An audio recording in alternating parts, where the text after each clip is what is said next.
Subscribe, follow, like, share. Last Bell Boxing. These guys give you all the exclusives, and next time I get my fight date, it's going to be exclusive on here as well. So make sure you give them all a follow. And for Last Bell Boxing down at Carl Greaves Gym on this sweltering Friday morning. Lads, it's been boiling, hasn't it? Yeah, it's been a hot one. Just finished up 6 top rounds with Leon Woodstock. Feeling good, but yeah, it's a hot one. Joined by Adam Kettleborough and Harvey Eldo. How are you, pal? Yeah, I'm good, mate. I'm feeling good. Thank you. It's been a while. I think the last time we spoke was down here, just before the ill-fated that never happened Commonwealth Youth title. So just let's put it to bed, because there's other people have said some shit things about you pulling out of that fight. So let's put it to bed. What happened? Obviously, I had a really good camp. Was feeling good. Got to the week of the fight, and it was like the Wednesday. Yeah, it was on the Wednesday of fight week, and I'd come down really ill, bad illness, and I just couldn't recover in time before the fight. So I didn't want to put everything on the line that early on in my career, and go into the ring not 100%. Obviously, it's a dangerous game anyway, and not feeling 100%. You don't want to risk that much, especially that early on. So we did the sensible thing, and pulled. The right decision, by the way. And Carl is always, and Adam are always gonna make them tough decisions. You as a fighter, I know what you're like. You'd probably wanted to get in there and fight anyway, but that's not gonna help your career going forward, right, Adam? No, absolutely not. I think the right decision was made in the end. Look, my career, I was the same. I had tonsillitis regular during fight camps. Sometimes you push through them. Sometimes you've got to listen to your coach and your management team and just do the right thing. We're all fighters. We all want to fight on that fight night and get the win. But to get that win, sometimes you have to be a bit more methodical with your decision making. And I think it was the right call for Harvey. So that was back in March. You've done a lot of roaming the country in that time period, getting a lot of experience. Tell me a little bit about what's been going on in this period. Obviously, last time I fought was November, so it's been a long time since that. And then obviously we had the mishap in March, and then the closest you can get to a fight is sparring, and Any man, yeah, any place. The most experience you're gonna gain is in sparring, and yeah, I can go around, I can spar like the people that I normally spar over here, but stepping out comfort zone and gaining the extra experience and sparring people that are like levels above me, helping me So-called levels. Yeah, helping me gauge where I'm at, and then like gaining that experience from it. And it's not just getting the rounds; it's after the rounds, and like they're talking to me, and I'm gaining knowledge as well as experience in the ring. So yeah, we've been all over. We've been Liverpool, Leeds, Sheffield, Oxford. We've gone out to Portugal, Tenerife, everywhere. I don't think I'm talking out of turn by calling these names out, because you've got them on your social media. I think I'm safe. So you've visited people like Charlie Edwards, like Jordan Flynn, like Maxi Hughes. That's got to set you good going forward, right? Adam, I mean, you've done it when you were fighting, and now you're steering Harvey's career. How important are them going away to them gyms, taking yourself out of the comfort zone? Yeah, I mean, you can't buy experience, and obviously sparring is a massive part. I mean, Harvey's really lucky. He's got his dad that will take him places, the self-employed. I mean, back when I was fighting, I wasn't that lucky, so he doesn't realise how lucky he is. And to get the quality rounds that he's getting is phenomenal. Obviously, sometimes I need to rein him back, because we need to look after his longevity as well. Yes. So that's really important. But no, he's gaining valuable experience when I can make it, because I work as well. I mean, a lot of people don't realise that we've got day jobs too, so it's not always that easy. But yeah, I mean, he's doing things on his own, which is like, with Harvey, yes, I push him, but he pushes himself, which is phenomenal for an athlete. And obviously there's big things to come. I like his attitude. He's got a great attitude, and I'm sure when he's been to these places, well, obviously when I've been to these places with him as well, the attitude comes across is respectable. He does listen, which not all fighters do. Some fighters think they know more, but Harvey's willing to listen and learn and implement it in the ring, which when it comes to fight night, hopefully it'll show. That make your job a little bit easier? Yeah, definitely. Yeah, because, I mean, like I say, and another one, Emma Dolan, a dream to train because she's so easy. Harvey, dream to train because he is easy. Drives me mad with social media, don't get me wrong, he's all over it. But do you know what? He promotes himself well. So I don't have to do that for him. He does that. They do the hard work. And that's what it's all about at the minute. Obviously, things are changing. The game's changing from when even 10 years ago, it's massively changed. So he does all that. I don't have to worry about that. I can concentrate on implementing the stuff that matters to me in here, and that's the fighting part, getting the win. Now, whether the likes of you and me, old school boxing fans and old school people that like the way boxing was, whether we like it or not, times have changed, and social media is a really big part of getting a fighter's profile out there, right? Yeah. And you do that really well, yourself and your dad. Yeah, like you say, it's the way forward now. You can't, there's no better way at the minute to get your name out there, and there's so many different social media platforms, and I try and be as active as I can on all of them, and it's growing. Every day it's growing, and my following's growing, and then I'm getting messages from like younger kids saying that they've started boxing because of me, and like to get that message, like it gets a bit emotional, because it's like I remember looking up at people, and it's like I wanted to be like Still them. look up at people. And but now it's like kids are looking up to me, and I couldn't ask for anything more than that. Like it's definitely helping. Social media it's getting my name out there, and I'm getting recognised, and it's just now a matter of time before that.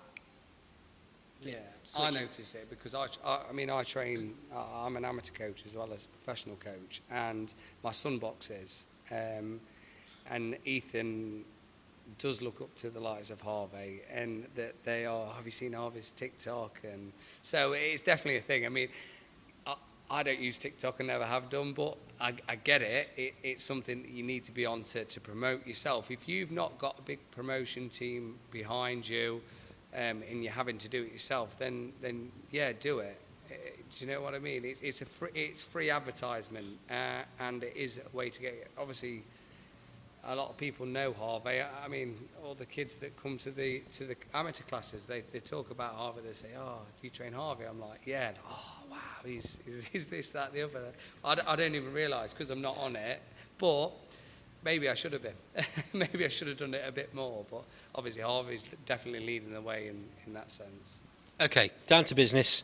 New fight date, 23rd of August, Grimsby Auditorium on the Who's Fooling Who card. Big night of boxing for Carl. It's always a full house in Grimsby. Tell me a little bit about the guy that you're facing on the night. It's another undefeated fighter. He's had a good knockout on his record. I've seen that time and time again. Obviously, I'm studying it. He's coming off the back of a draw, but he's a very lively opponent, and not one that we're going to take lightly. But I honestly believe I'll be too much for him. There's nothing I've sparred or come up against yet that's better than him. So it's just another stepping stone along the way I look at it. Yeah, it's both undefeated going on to it. Someone's always got to go, but it's not going to be mine. Edward Georgiev, based in Sunderland, I believe, Tyne Weir, that way, Yeah. somewhere up there. It's hard, isn't it, when you're looking at fighters for Harvey to build his progress, to know where to go, really. You can get the journeyman in that he's going to knock over every time, half of them just come and tuck up. But he's not going to learn from them. So you've took this fight with an undefeated fighter. The guy don't know how to lose yet, which brings a different aspect to his game, right? Absolutely, yeah. I mean, he's going to be a very lively opponent, different to anything that Harvey's faced before. Obviously, we had Callum, who came to fight. This is going to be, again, a step up from that. So Harvey needs to be switched on, and with the sparring he's been getting, obviously we've just done 6 rounds with Leon Woodstock, quality operator, gives it everything in sparring, and that's exactly what we want, and it's going to prepare Harvey to the best of his ability to go and deal with this time in his career. So I believe that Harvey, this is a stepping stone for Harvey, and we're not underestimating Edward at all.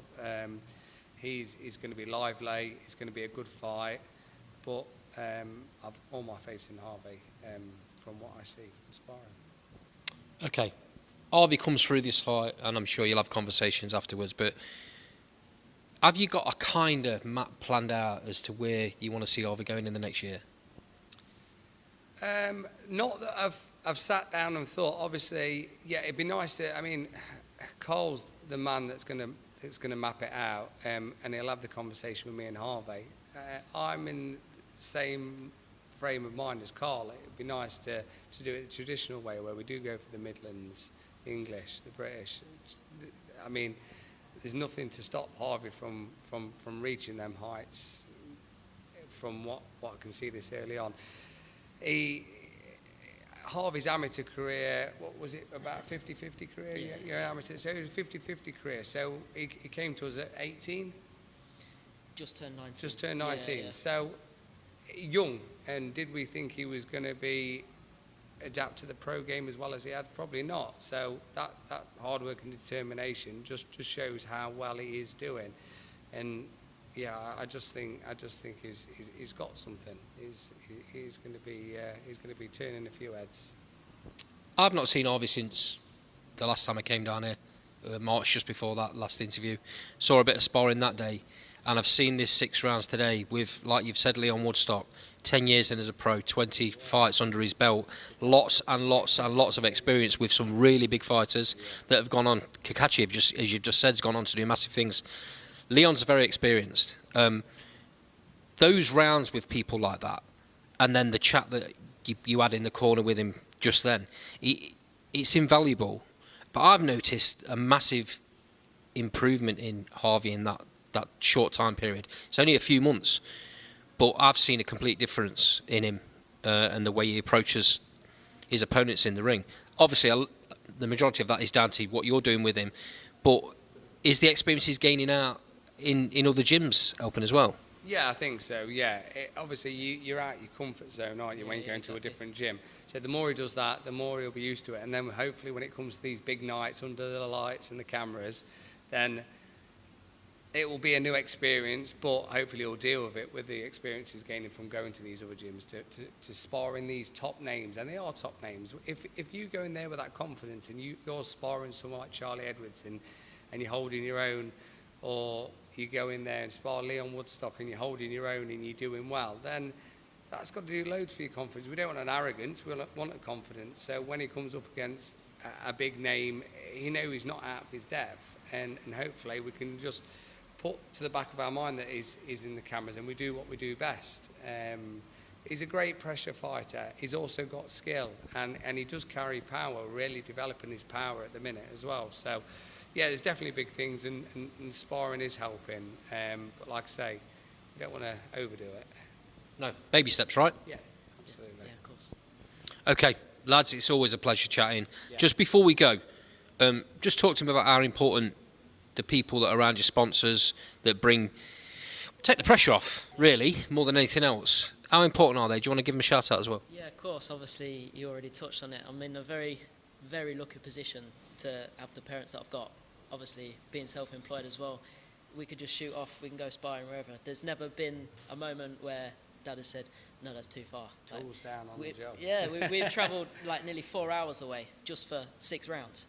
But, you know, I'm in that lucky position that I've got that behind me, and then obviously I've got a great coach beside me as well. And we're working on the things we need to work on. And good looking. I won't go that far. And not a bad fight yourself, by the way. Oh, thank you, mate. But yeah, and then of course it would not be possible without my sponsors, because without them by my side and without the support that they give me, it would be impossible to go to these different places sparring, because it costs a fortune. People don't realise the cost. They see me going here and there, but to travel down there, every week if we're going. It all adds up. So to have the brilliant sponsors I've got around me is, yeah, it's unbelievable. So massive shout out to every single one of my sponsors. Lads, I really appreciate your time. And always, it's a pleasure coming down to the gym. I'll try my best to get down fight night. I really want to see what's going on.